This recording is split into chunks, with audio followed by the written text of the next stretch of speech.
Hi friends. मेरा नाम दीपक जैन है और मैं हूं founder infinity gains LLP. So friends, सबसे पहले thank you so much channel को इतना प्यार देने के लिए, शेयर, कमेंट और लाइक करने के लिए। सो फ्रेंड्स, हमारा आज का जो टॉपिक है उसके ऊपर आते हैं। आज का हमारा टॉपिक है solvency ratio in life insurance sector.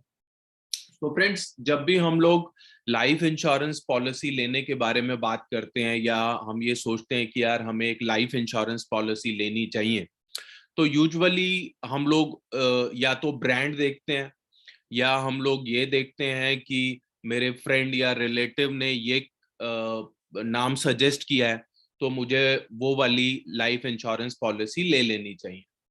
But basically अगर आप एक लाइफ इंश्योरेंस पॉलिसी लेना चाहते हैं तो आपको ब्रांड के साथ साथ तीन ऐसी इंपॉर्टेंट पॉइंट्स हैं जिनको आपको ध्यान रखना पड़ेगा। जिसमें सबसे पहला पॉइंट ये है कि आपको ये देखना पड़ेगा कि कंपनी का क्लेम रेशो ऑन एनओपी यानी नंबर ऑफ पॉलिसी बेसिस पर कितना है। इसका मतलब ये है कि कंपनी के पास 100 क्लेम आए थे और 100 में से कितने नंबर ऑफ क्लेम कंपनी ने पास किए हैं। तो वो 98, 99 आजकल काफी सारी कंपनी शो करती हैं। सेकंड, हम लोग जब टर्म इंश्योरेंस की बात करते हैं तो ये बात करते हैं कि claim ratio on premium basis कितना है। इसका मतलब ये होता है कि कंपनी के पास 100 रुपए के क्लेम आए और कंपनी ने 93, 94 या 95 रुपीस के क्लेम पे किए। तो फ्रेंड्स, हमें क्लेम रेशो ऑन प्रीमियम देखना बहुत जरूरी हो जाता है, क्योंकि कई बार कंपनीज अपना क्लेम रेशो अच्छा शो करने के लिए एनओपी बेसिस पर यानी नंबर ऑफ पॉलिसी बेसिस पर क्लेम रेशो अच्छा शो करने के लिए छोटे छोटे क्लेम तो पास कर देती हैं, बट बड़े क्लेम को पास करने में दिक्कत करती हैं। और थर्ड, और जो मोस्ट इंपॉर्टेंट है, वो है सॉल्वेंसी रेशो, जो हमारा आज का टॉपिक भी है। तो फ्रेंड, सॉल्वेंसी रेशो का मतलब ये होता है कि एज पर आईआरडीए किसी भी इंश्योरेंस कंपनी को अपने पास इतना फंड क्रिएट करके रखना होता है कि सपोज करिए जितने भी क्लाइंट हैं उन सबके क्लेम आ गए, तो कंपनी इस कंडीशन में हो कि सबको क्लेम पे कर पाए और उसके बाद भी उसके पास अमाउंट 50% की रेशो में बचे। तो सॉल्वेंसी रेशो के बारे में और थोड़ा डिस्कशन करने से पहले हम लोग थोड़ा सा बैकग्राउंड समझते हैं। ईयर 2000 में आईआरडीए का फॉर्मेशन हुआ।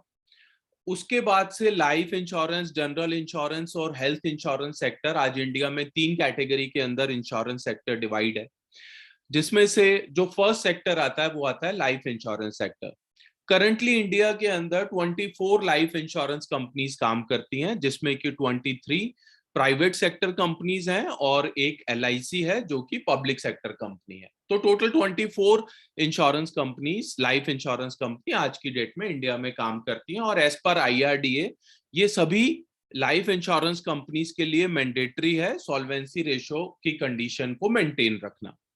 सो फ्रेंड्स, हम समझते हैं कि सॉल्वेंसी रेशियो होता क्या है। सबसे पहले तो what is solvency ratio? The solvency ratio is a measurement of a companies cash flow and it's liabilities. In simple words, it's help you know whether or not the company has adequate funds to manage its short term and long term liabilities। तो किसी भी company के पास उसकी short term and long term liabilities को maintain करने के लिए जो फंड है, इतना होना चाहिए कि वो अपनी short term and long term की जो भी उसकी लाइबिलिटीज है वो उसको पूरा कर पाए। किसी भी कंपनी के लिए सॉल्वेंसी रेशो को कैलकुलेट करने का बहुत सिंपल फॉर्मूला होता है, जो आप देख रहे हैं कि स्क्रीन पर मेंशन है। उसका रेशो कैलकुलेट करने का जो फॉर्मूला होता है, net income plus depreciation upon liabilities. So friends, अगर हम बात करें solvency ratio in insurance sector, तो आपको ये फॉर्मूले की जरूरत इसलिए नहीं पड़ेगी क्योंकि आपके लिए ये सारा काम आईआरडीए ऑन क्वार्टर बेसिस पर कर देता है और आपको ये पूरा का पूरा डेटा आईआरडीए की साइट पर बहुत रेगुलर बेसिस पर मिलता रहता है। अभी हम बात करते हैं, IRDA has made it mandatory for all the insurance to have a solvency ratio of at least 1.5 and a solvency margin of 150%. In other words, insurers should mandatorily have at least 50% additional financial resources above their current liabilities. तो friends, ये हम already discuss कर चुके हैं कि जहां पर as per IRDA किसी भी लाइफ इंश्योरेंस कंपनी के पास इतने फंड्स होने चाहिए कि सपोज करिए सभी के क्लेम अगर आ जाएं तो कंपनी इस कंडीशन में हो कि सबको बहुत इजीली क्लेम पे कर पाए। फ्रेंड्स, लाइफ इंश्योरेंस पॉलिसी जब भी हम लोग सेलेक्ट करते हैं या हमारा सिलेक्शन लाइफ इंश्योरेंस पॉलिसी को लेकर हमेशा ऐसा होना चाहिए जो कि हमारे लॉन्ग टर्म की नीड को पूरा करे, क्योंकि जब भी हम एक लाइफ इंश्योरेंस पॉलिसी परचेज करते हैं तो ये सोच के साथ एक लाइफ इंश्योरेंस पॉलिसी हमें परचेज करनी पड़ेगी कि हम ये जो कॉन्ट्रैक्ट कर रहे हैं, ये लीगल कॉन्ट्रैक्ट हम लोग जो कर रहे हैं वो 25, 30, 40 रादर 50 साल तक के लिए कर रहे हैं। और इस पॉलिसी की जरूरत तब पड़ेगी जब बुरा मत मानिएगा, जब आप इस दुनिया में नहीं होंगे और आपके वाइफ और बच्चे ये पॉलिसी को यूज कर रहे होंगे। सो फ्रेंड्स, नेक्स्ट हम लोग बात करते हैं इस डेटा के बारे में।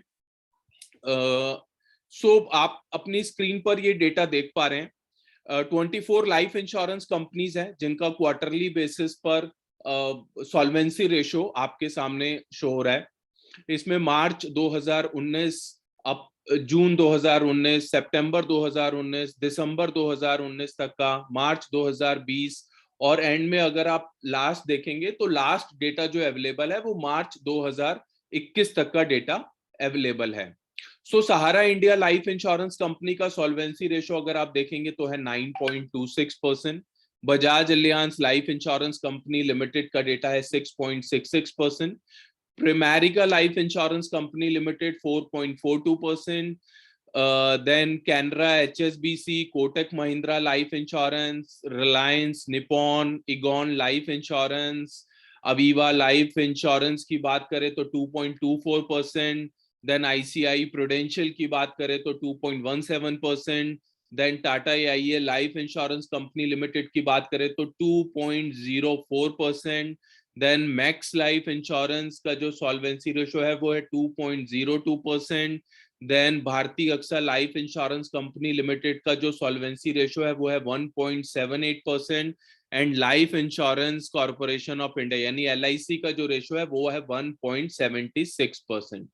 सो फ्रेंड्स, नेक्स्ट टाइम जब भी आप एक लाइफ इंश्योरेंस पॉलिसी का सिलेक्शन कर रहे हो तो सिर्फ ये मत सोचिएगा कि मेरे फ्रेंड या रिलेटिव ने कौन सी कंपनी मुझे सजेस्ट की है, रादर आपको सॉल्वेंसी रेशो को बहुत ध्यान से देखना पड़ेगा। So friends, thank you so much for watching this video.